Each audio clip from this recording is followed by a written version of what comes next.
Bonjour, dans ce tutoriel, je vais essayer d'expliquer la structure répétitive for en langage C.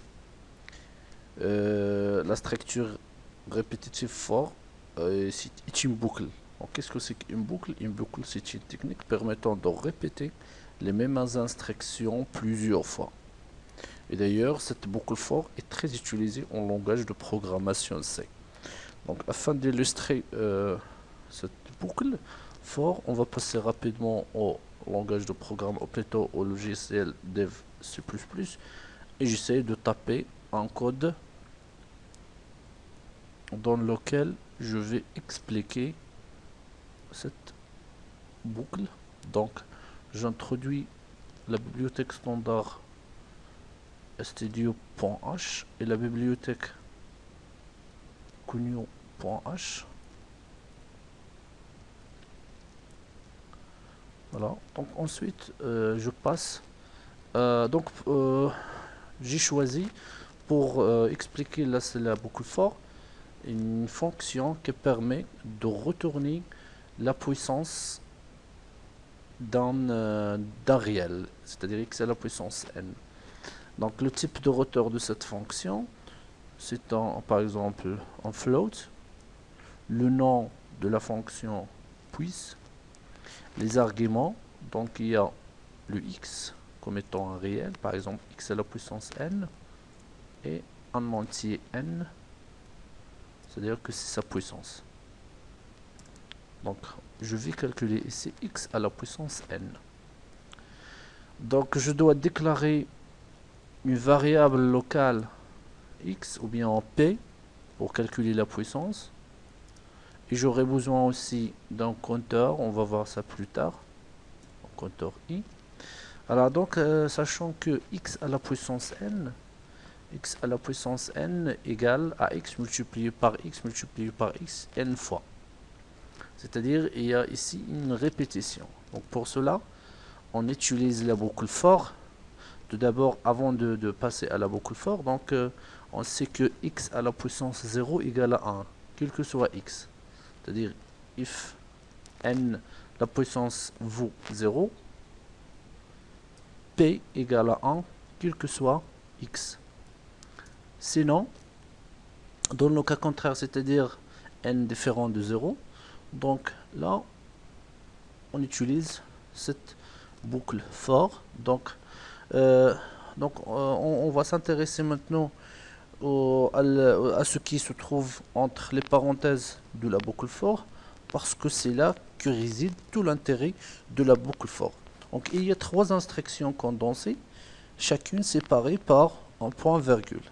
La première instruction est l'initialisation. Donc cette instruction est utilisée pour préparer notre variable compteur, c'est-à-dire i. Donc je l'initialise à 0, point virgule. La deuxième instruction, si la condition, c'est-à-dire que c'est la condition qui dit si la boucle doit être répétée ou non.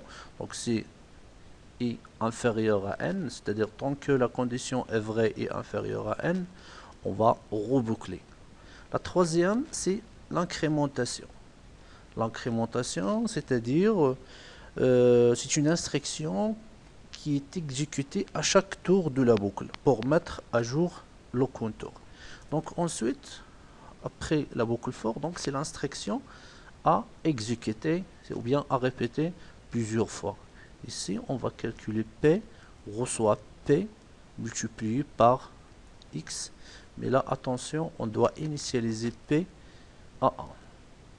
Donc P, à chaque fois, il reçoit l'ancienne valeur multipliée par X n fois.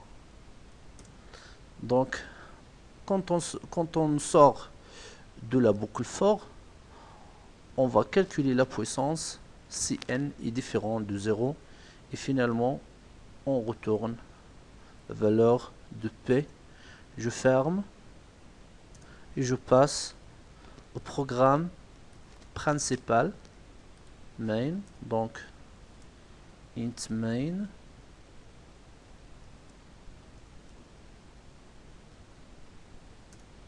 j'ouvre la collade, donc je déclare le x, Ensuite, c'est sa puissance n. Je passe aux instructions classiques. Printf, donner la valeur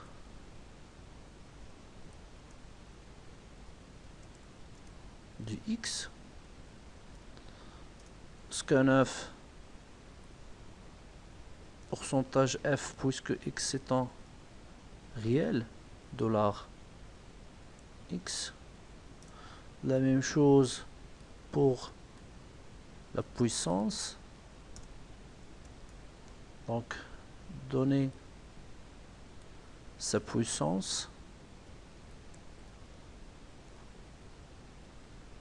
La puissance ici, c'est un entier, donc c'est pourcentage d et commercial n. Et finalement, je calcule et j'affiche la valeur de la puissance. Printf, par exemple, le pourcentage d qui va désigner, ou bien pourcentage f qui va désigner le x, à la puissance pourcentage d qui est le n, vaut pourcentage f qui est la puissance. Donc c'est x à la puissance n vaut, donc je fais maintenant appel à puis, c'est-à-dire la fonction au-dessus, entre parenthèses, x à la puissance n. Je ferme, voilà. Donc getch, pour laisser afficher la fenêtre d'exécution, et return 0. Voilà. Maintenant, je passe à la compilation et l'exécution. J'enregistre ce travail sous le nom de boucle for. Bien fort, comme ça. J'enregistre et je compile. Voilà. Donc, donner la valeur de x, par exemple 2. Donner sa puissance 3. Voilà, donc 2 à la puissance 3 vaut 8. Voilà, merci pour votre attention.